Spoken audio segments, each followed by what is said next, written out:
সকালবেলা ঘুম থেকে উঠে পড়েছি আর মেয়েটাকে আজকে আর পড়াতে আসিনি। আজকে ছিল বুধবার, তো বুধবারের দিন সকাল সকাল দেখো ঘুম থেকে উঠে প্রথমে বিছানাটা তুলে নিয়ে আমি মানে মাথাটা একটু আঁচড়িয়ে নিচ্ছি, কারণ সকাল সকাল এই বাজার ঘাটে গিয়ে বাজার করা করতে হয়, তো তাই জন্য নিজেকে একটু ঠিকঠাক না রাখলেও হয় না, যেহেতু রাস্তার পাশে বাড়ি। তো সকালবেলা দেখো আমি পুরো রেডি হয়ে পড়লাম, এখন ব্রাশটা নিয়ে এখন মানে ব্রাশ করব আর এই বাড়িতে চলে এসেছি। একটুখানি মানে উঠানটা কোড়ানো হয়েছে, তারপরে ভাবলাম যে চলো তোমাদের সঙ্গে উঠান করাটা শেয়ার করি। তারপরে মেন কথা, কদিন থেকে তো মন মানসিকতা একদমই ভালো নেই, তোমরা জানো। তারপরে কিন্তু দেখো আমি উঠানটা কুড়িয়ে নিচ্ছি। কি বলবো, সংসার জীবনে আসতে গেলে কত যে বাধা বিপত্তি আমাদের পেরোতে হয়, কোনো কিছুই ভালো লাগে না। মানে আমি কোনোদিনও ভাবিনি আমাদের সঙ্গে এমন হবে। তো মন মেয়ের ভিতর মানে সবসময়ের জন্য কি হাবিজাবি চলতেই থাকে। মানে মনটা অতিরিক্ত সাদাসিধে, তো মানুষ আমাদের পিছনে এরকম পিছে অনেক কিছু করবে না, আমরা সেইভাবে ভাবি না। তারপরে আবার নিজের মানুষ, সেই জন্যই তো আরও বেশি কষ্ট। তো কষ্টটা যদি অন্য কেউ দেয় তবুও মেনে নেওয়া যায়। সব থেকে বড় কথা, নিজের মানুষ যদি লুকিয়ে চড়িয়ে কাজগুলো করে তখন কিন্তু বড্ড খারাপ লাগে। মানে দিচ্ছি, চ্যালেঞ্জ দিচ্ছি, তুমি এক হাত দিয়ে জ্যান্ত মাছের লেজা টেনে তুলতে পারবা? অবশ্যই পারবো। দেখি। না না না, আরে ওটা তো মরা মাছ, তোমার এই জ্যান্ত মাছ, এইটা দেখি পারো কিনা দেখো। পারবা না, আমি জানতাম। কাকিমা কিন্তু পারছে না। কাকিমা তুমি মাছ কাটা মানুষে তাই পারছে না, তার মানে ঠিকই আছে।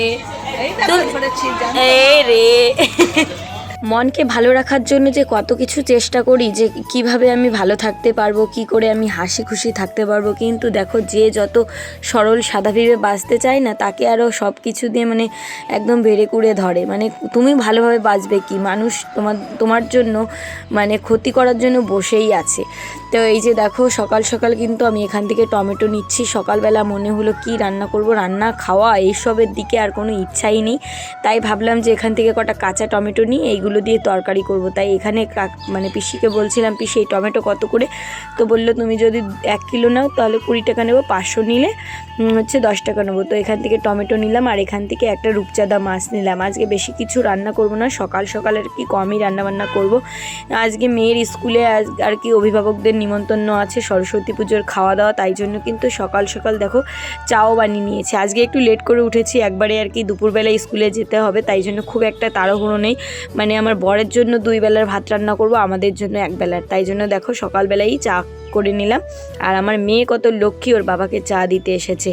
মানে সন্তান এমনই জিনিস, সন্তানকে লালন পালন করার পরে ভবিষ্যতে গিয়ে তারপরে আমি মনে করি খুব যে আশা রাখবো তাকে খোটা দেবো, আমি এটা কোনোদিনও করব না। আমার ইচ্ছা যে আমি মেয়েকে মানুষ করব, আমার ওর প্রতি যে ও আমাকে কি দিল না দিল তাই নিয়ে আমি রাগ করে অনেক কিছু করব, এমন ধরনের মানসিকতায় আমি মানে বিশ্বাস করি না। তো দেখো এই যে কিন্তু আজকে সকাল সকাল কাঁচা টমেটো দিয়ে তরকারি করেছি আর লাল শাক ভাজি, এর থেকে বেশি কিছু করলাম না।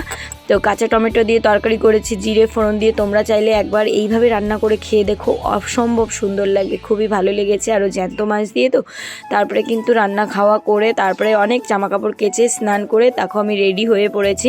চৈতালিকে ডাকতে এসেছি আর চৈতালি কিন্তু এখানে স্নান করছে।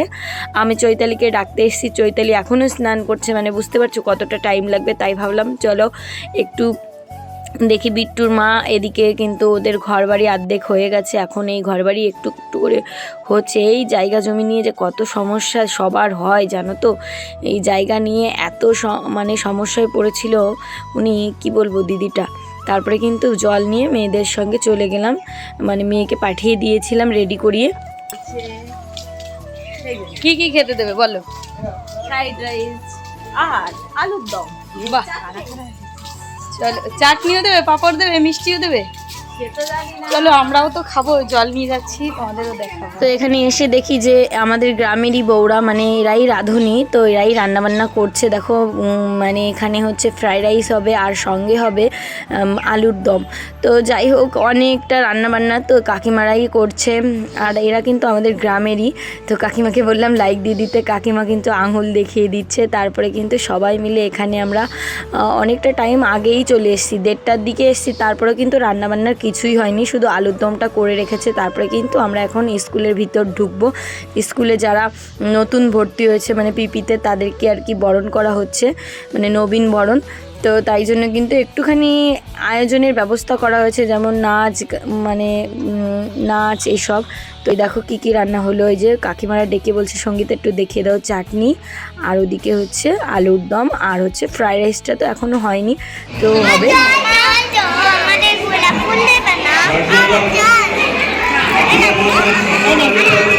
কিন্তু এসেও গেছি। তো দেখো মেয়েদের কিন্তু জলের বোতল দিয়ে দিলাম, মেজদি আর আমি এসেছি, চৈতালি কিন্তু একটু লেট করে আসছে। আর এদিকে কিন্তু সব বাচ্চাদের বরণ করে নেওয়া হচ্ছে, যেমন চন্দন আর একটা করে গোলাপ আর জলের বোতল দিয়ে সব মাস্টার মশাইরা বরণ করে নিচ্ছে। আর দেখো আমাদের এটা প্রাইমারি স্কুল, কেউ বলবে কত ছেলে মেয়ে, আমরা কিন্তু কোনো বড় স্কুলে পড়াই না, মানে এখানকার মানুষরা যারা স্কুল টিচার তারাও কিন্তু এখানে তাদের ছেলে মেয়েকে পড়ায়, খুব ভালো শিক্ষা ব্যবস্থা এখানে।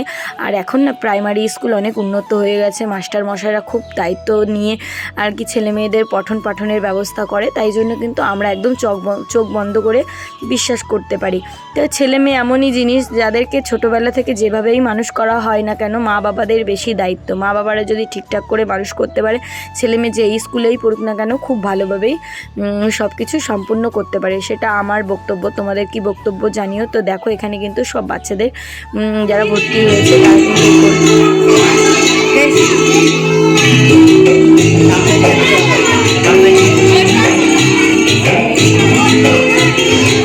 আর এখানে মনামি আর সিন্দিনীকে দুই বোনকে জোর করে নাচ করতে পাঠিয়ে দিয়েছি, কোনো মানে রেডি হওয়ার ব্যাপার না, নাচলেই হলো। তারপরে দেখো ওরা কিন্তু এই নাচটা প্রচুর অনেক দিন আগে তুলেছিল, সেই নাচটা কিন্তু ওরা ভুলেও গেছে। তারপরে যেটুকু যা করে, বাচ্চাদের তো কোনো লজ্জার ব্যাপার নেই, তো ওদের আরও প্র্যাকটিস করতে হতো। এরা দুজন হচ্ছে এত কুড়ে বাড়িতে বসে কোনো সময় প্র্যাকটিস করে না, নাচের ক্লাস করে, তার সত্ত্বেও যাই হোক যেটুকু যা করেছে ভালো করেছে।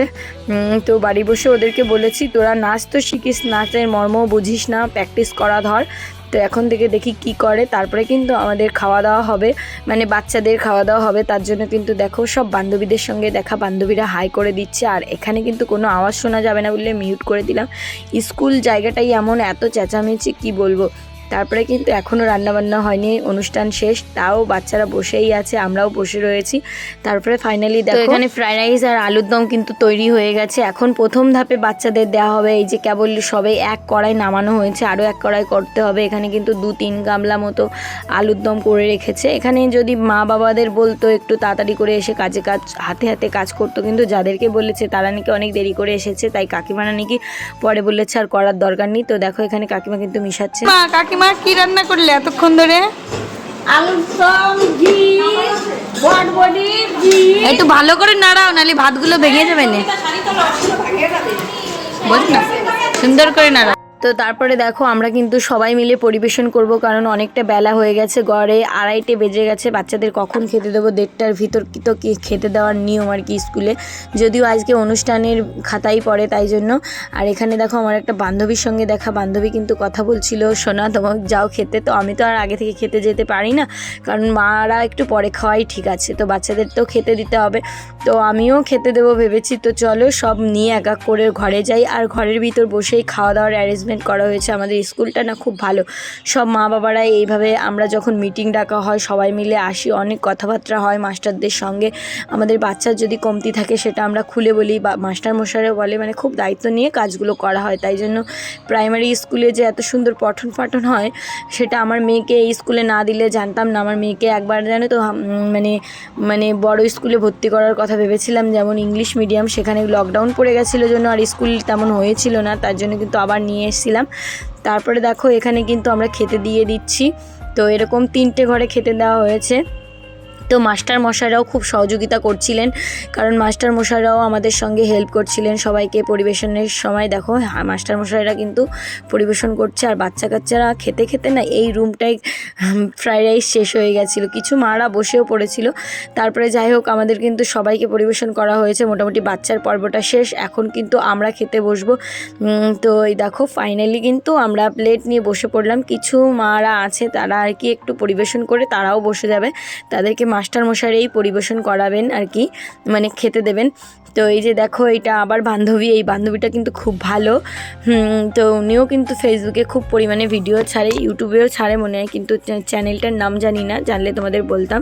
তো সবাই কিন্তু বসে গেছি আমরা, আমাদের খাওয়া দাওয়া শেষ হতে হতে প্রায় 3:30 4টে বেজে যাবে। তো এই দিদিকে বলছি একবারে দিয়ে যাও যাতে বারবার না আসতে হয়।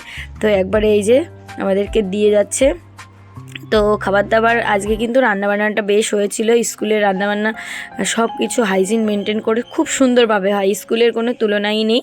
তো বাচ্চাদের তো একটু খেয়াল করতে হবে, তো সবাইকে খেতে দিচ্ছে। আমরা সবার প্রথমে বসলাম, আর ওই যে হচ্ছে রাজীব স্যার, মানে আমার সিঞ্জিনির বাবার হচ্ছে বন্ধুর দাদা। তারপরে দেখো খাওয়া দাওয়া কমপ্লিট করে এখন বাড়ির দিকে যাব। আজকে আর তোমাদের স্কুলের ব্লগটাই দিলাম, আর এমনি তো মন মানসিকতা ভালো নেই, দেখবে মন যখন ভালো থাকে না তখন একটু বাইরে থেকে বেরিয়ে সবার সঙ্গে মিশলে কিন্তু ভালো লাগে। তো যাই হোক দেখো আর একটু তোমার হাতাখানা দেওয়াটা চুমো দি, তোমার হাতা ভালো রাঁধছে। হাতা তুমি না।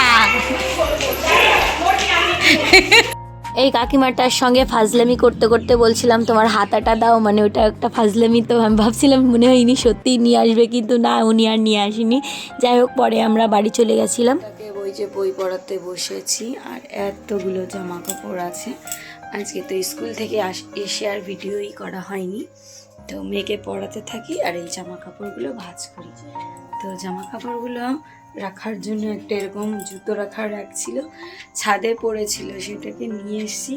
ভেবেছি এটাকে মানে এমনি বাড়িতে পরা জামা কাপড় রাখা হিসাবে ব্যবহার করবো। তো চলো জামা কাপড়গুলো ভাঁজ করি। তারপরে দেখো বন্ধুরা, সন্ধ্যাবেলা একটা র্যাক ঢুকিয়েছি, তোমাদের বললাম ওই জামা কাপড় এত ঘরের ভিতর এক গাদা হয়ে থাকে, কি বলবো, কোথায় যে রাখবো বুঝে পারি না। তারপরে কিন্তু ওই সিদ্ধান্ত নিলাম সব জামা কাপড়গুলো এক এক করে ভাঁজ করছি। এখন কিন্তু ওই যে নতুন একটা র্যাক, যেটা ছাদের পর পড়েই ছিল, নষ্ট হয়ে যাচ্ছিল, ভাবলাম ওটা তো পড়েই আছে, জুতো রাখলেও থাকে না, তাই কিন্তু এক এক করে সব জামা কাপড় ভাঁজ করে নিয়ে এখন যেটা নতুন সেটা আলমারিতে রাখবো। আর পুরনো নাইটি, মেয়ের প্রতিদিনের জামা পরা যে জিনিসগুলো, ওর বাবার প্যান্ট, সব কিছু কিন্তু এক এক করে আমি ওই র্যাকটার ভিতর রাখবো। ঘরের ভিতর জায়গা নেই তো কি হয়েছে, এভাবেই তো থাকতে হবে বলো। এই যে আমার শ্বশুর বানিয়েছে এটাই তো বেশি আমি মনে করি, আর তারা মনে করে, আমিও তাই মনে করি যে তারপরে দেখো মেয়েটাকে পড়াচ্ছিলাম, তারপরে কিন্তু এর ভিতরে এক এক করে সব কিন্তু রাখা শুরু করে দিলাম। অনেকটা জায়গা হবে, 1 2 3 4 5 ধাপ আছে, তো সমস্যা হবে না, কিন্তু একটু গুছিয়ে রাখতে হবে, ছোট ঘর বাড়ি হলে যা হয়। তো বন্ধুরা আজকের ব্লগটা তোমাদের কেমন লাগলো অবশ্যই কমেন্ট করতে ভুলবে না। যদি ভালো লাগে লাইক করো, চ্যানেলটিকে সাবস্ক্রাইব করো। তোমরা অনেক ভালো থেকো, আর তোমরা প্লিজ আমাকে একটু সাপোর্ট করো। তোমাদের ভালোবাসা সাপোর্ট না হলে জীবনে কোনো দিনও সম্ভব না। মানুষই মানুষের হেল্প করে, আর মানুষই মানুষের মানে ক্ষতি করে, এটাই হচ্ছে আমাদের সংসারের নিয়ম। তো সব কিছু করে নিলাম, গুছিয়ে নিলাম, এখন আর খুব একটা চাপ নেই। এইভাবে প্রতিদিন জামা কাপড়গুলো ভাঁজ করে করে চেয়ারে না রেখে এইভাবে কিন্তু রেখে দিতে হবে।